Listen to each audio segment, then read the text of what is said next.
guys, welcome back to the channel. My name is April and we are the Yarbros. But before we jump into today's video, we are on a push for 50,000 subscribers. That includes you. Hopefully you're already subscribed. If not, take a second, hit that subscribe button and share our content if you know some people who might like it. Now, let's jump into the video. So today's video is a little interesting. At first we weren't even really considering doing it, but we got a lot of requests for it, and the more we thought about it, the more it made sense. We love doing versus videos because we think they sincerely help people determine what they really want out of a country. So today we're going to talk about two of the cities inside of this country that we have considered as our own relocation destination. We're talking about Cuenca versus Quito. Oh yeah, so there is a city that we would definitely consider living in if we chose to pursue residency here in Ecuador, but stay tuned to the end of the video to find out what that city is. So we thought originally that this was not a good idea. These are two different areas, you know. Yeah. Quito was a lot different than Cuenca. Yeah, definitely. Quito was a big city. And Cuenca has small town vibes. All day long. But the more and more we thought about it, the more we understood that you and different people who are moving there would need to know the nuances of these areas. Because these cities are popular amongst expats and they are right for the right person. Yeah. Now, obviously we are currently not in either of these cities. We just landed into the coastal town of Salinas. So we're just getting ready to explore, and we'll share that with you in a video coming soon. But our goal for today is to finish today's video telling you about both of these cities without the tide taking us out. So we got about maybe an hour to get this done right. All right, y'all, so first up, we're gonna talk about Quito. All right, so Quito. Quito is one of those cities that's really popular amongst expats. It is the capital city of Ecuador. I think it's the second largest city in the country with about 2 million people, okay? That's a lot of people. It's a bit of a metropolis. It's like any other metropolises. All the different metropoli out there. Metropolis. Y'all get the point, okay? But it has a lot that other metropolises have. Yeah, man, restaurants, parks, cathedrals, lots of big city kind of things. So if you are into an urban city environment, then Quito might be one of the places to start your research. So boom, Cuenca coming in with them small town vibes. You got about 500,000, 500,000 people in the city of and around the area of Cuenca. What that means is small town vibes. That means seeing your neighbors all the time. That means more social than the big city. That means maybe a little less variety of restaurants. And I do believe it has the largest population of expats in the country. I guess that's kind of a big deal. So Quito is the big city with a nice sized expat population, but Cuenca is a small city with a huge expat population. About 10,000 expats out of those 500,000 people. Facts. If you are thinking of moving out of the country and you really are serious about it, we got some advice for you. Two major things. Make a plan. Make a plan that you believe in and then stick to it. After you have that plan, make some actionable items to bring that plan to life. In other words, if you have a plan that you believe in and you make steps that you believe in to follow that plan, look, ain't nothing but blue skies in front of you and the states behind you. It's not that hard at all to get around Ecuador. If you are in the city of Quito, Uber is available and so are taxis. And I have to say that the taxis in the country that we've experienced so far have been very trustworthy. In Quito and in Cuenca, they run by the meter and they are very affordable. Quito also has a public transit system that is easy to take as well. We had an Airbnb with one of the stations situated right outside, so that was pretty convenient to go up and down the main avenue of the city. Cuenca, now even though it's a small city, it has those small city vibes and a bit of old world charm, there is this really fancy tranvia that runs from east to west in the city, and that was really cool to be able to use, as well as being super affordable. For someone who was just doing a single ride, it only cost $1 per single ride. So that was really cool. You'll also find the taxis available there in Cuenca, but you won't find Uber. And for Cuenca to be a small city, it is very walkable. So, Quito being the capital city, it's just heck of a lot easier to get around within and outside of Quito. There's a massive busing system inside of the city, and there's a train and busing system to take you all over the country. Now, the international airport is located in Quito, well, right outside the city of Quito. Whereas the airport inside of Cuenca can get you to Guayaquil or to Quito. So there's that. Transportation inside of both of these places are relatively easy to access, but to me, the edge goes to Quito because, again, it's the capital city. There are a lot more routes going to and from, and a lot more variety of transportation modes to take from that city.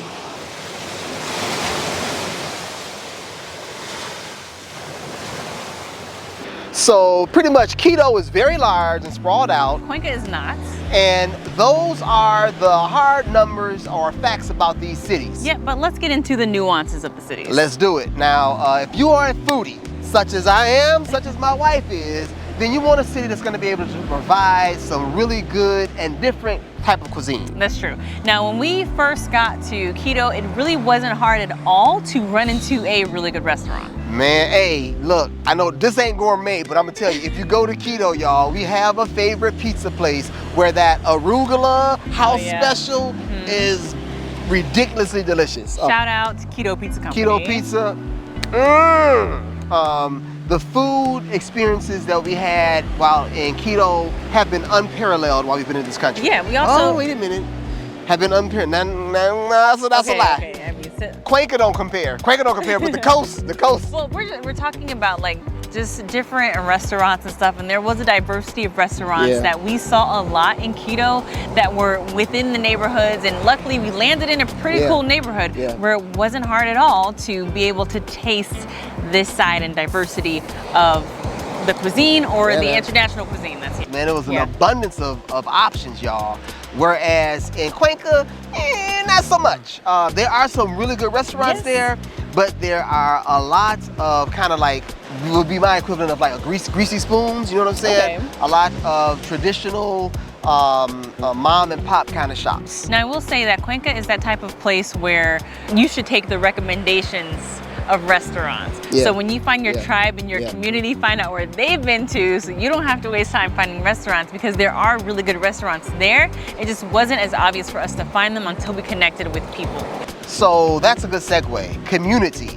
Now, bar none, like my wife said, there are like 10,000 different expats who are residing inside of Cuenca. Building community, seeking out community are two very easy tasks. I would say that it was quite easy to run into other foreigners and other expats living in Cuenca. It was easier to tap into the community in Cuenca than it was in Quito. Easy and frequent. It was after the first 2 weeks there, it was very difficult to leave the house without running into someone, either expat or a local that we had met.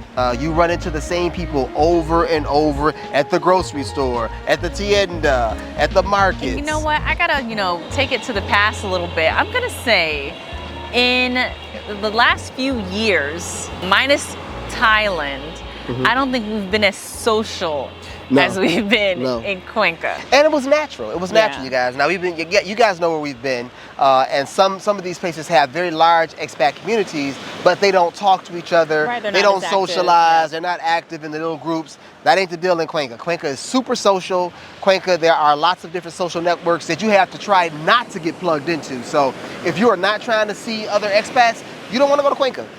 Seriously, like if you're one of those people, and we're kind of like that, where we don't want to run into a bunch of people from the U.S. You know what I'm saying? We like at least we don't want to like live completely around them. We like to live in kind of local spaces and find the authenticity of a place. So Girl, like you are my grace. Thank you. Yeah, that's what I was trying to say. In Quito, I don't know if we ran into a foreigner, an expat. No, we made friends with locals, with a couple of the locals there. But I will also say that I feel like English was more broadly spoken in Quito. Could be because it's the capital city. They're more educated people. Yeah, we did hear a lot more English speaking there from locals. It was more of a vibrant kind of urban and even more business-like of a city. Yeah, for sure. It was more formal, But like, as far as I know, there is a community. The community of expats there is pretty spread out. There aren't necessarily like hubs around the city where people are living. So that's probably why we didn't run into. And I know we got some people in Quito that are watching like, look, we're here. We are social. We missed you. We missed you. You know what I'm saying? But hit us up in the comments and let other people know about the communities that exist there, because we obviously did not connect with I mean, there is a Facebook group, but I didn't see a lot of events going on. Right. Not to say that there aren't any. Could have just been the time we came. One of the major factors for us in regards to a home is climate, and the climate of these two cities are almost a little bit similar. You know what I mean? They are. For one, they are two mountain cities, Yeah. so the altitude is high in both of them. Yeah. I think in Quito it was like 9,000 feet. Yeah. In Cuenca it could be like 1,000 or two less. I think it's 7,000. I'm not sure though. So they're both like places with really high altitudes, which might take some adjustment. Now we met several people in Cuenca who had been there for over 6, 7, 8 months, and they were still having difficulties adjusting to the altitude. In fact, we met some individuals in Guayaquil who were like, look, we can't travel to that area because of the altitude, and they're from here. So, you know, either you can deal with it or you can't, but that's something you should definitely take into consideration. But with the climate and with the several different microclimates that exist within the country of mountains. Ecuador, and the fact that part of the Amazon is here, like, clouds are persistent, they are frequent, they are a thing that you'll see almost every day. Y'all, look here. You see this weather? We are in Salinas, coastal town, and it is completely overcast. Overcast, y'all. I was thinking we coming in the sunshine. And this is similar to Jesus. pockets of weather that we've experienced in Quito and in Cuenca. The climate in the mountains is different, and that's wherever you live. If that's Guadalajara, if that's Medellin, wherever you go and you stay in the mountains, it's a different vibe, y'all. The weather can turn on a dime. It's rainy, it's hot days, it's cool nights, and that's both cities. Yeah. Now, I will say, I don't know if it's the time of year that we went there or not, but in Quito, it rained dang near every day. Well, you know what? It did. It rained a lot. A lot. But it wasn't even the rainy season. So I don't even want to experience what rainy season looks like in Quito. But when the sun came out, it was a beautiful thing. Everybody was out at the park, enjoying the spaces, enjoying their time outside. Now, what the locals tell us is that Quito, you experience all 4 seasons every day. And we did, for the most part. It got really cold at night, rainy, sunny. We got to see fall coming in and going out every day. It's just interesting, but that's mountain weather. So you guys have been listening to us go on about these two cities. I really just want to say, we really like both of these cities. But there is one that has carved out a little nook inside of our hearts. Have you been able to figure out which one that is?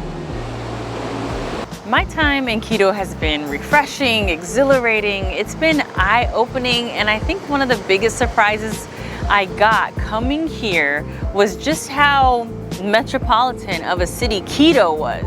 Look, if y'all saw the Quito videos, you know we didn't do much research coming in. So we had a really great first impression of Ecuador by coming through Quito and checking out that beautiful city that just felt really nice. It felt more in line with my vibe of a place. So the question is, like, who would Quito be best suited for? In my mind, Quito is best suited for digital nomads because that upload and download speed is fantastic. Great fiber optic connections. It's really good foodie town. It's good for the savvy traveler, and it's good for someone who does not want to be around other expats. You know, you just want to do your single solo thing. You want to explore the world, learn how to speak Spanish because it is a very Spanish speaking population, although there were a lot of pockets that spoke English. For the most part, you need to know some Espanol. But it's really good for a seasoned traveler who's street smart. Cuenca is that city who's more for someone who is craving small town vibes. You're craving a slower pace of life.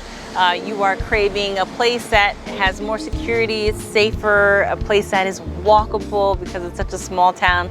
There are so many different things to get into within the city, and a place to find community because it's there. And if you want to plug in to to the community there. With foreigners or locals, those opportunities are there. I wouldn't even rule out the digital nomads because there are lots of co-working spaces that are aimed towards digital nomads. And don't let Rondell fool you. There's high-speed internet there too. All right, you guys, the tide is rising quickly. So we're gonna head for some higher ground. Why don't you guys come along with us? All right, you guys, so we skedaddled to my favorite restaurant in town so far. Yes. And it is special. Yes. Getting us a bit of Lebanese, but we thought we'd tell you about what place we're considering moving to. If you hung out to this point in the video, then of course we got to let you know which city we're feeling, and hopefully you've dropped your prediction in the comments below. Look, y'all, the climate, the people, the vibe, Quito is calling our name. Yes, so far, okay, out of the cities we've visited and had some opportunity to spend time in, and even though like the weather is a bit of an issue for me, it's been closest to the vibe that we're looking for. It's urban, there's a lot going on, and we feel like we can just get lost inside of that city, and we love that. Yeah, there are walkable portions of it where I get my fill of boutiques and cafes and restaurants, all within walking distance. Like, that is my alley. So look, man, that's our choice. If you have a particular area that's calling your name, and we're just hitting the coast, just FYI, we're just hitting the coast. If you have a particular place here in Ecuador that's calling your name, hit us up in the comments. What are you looking at moving to? What city is calling your name? All right, y'all. Thanks for hanging out with the Yarbros. It's time for your boy to throw down because I am starving. You guys be peace. Have a good day. And if you have not subscribed, hit that subscribe button. Share it with a friend. We're on our way to 50,000 and we appreciate you guys. All right, we'll see you guys next time.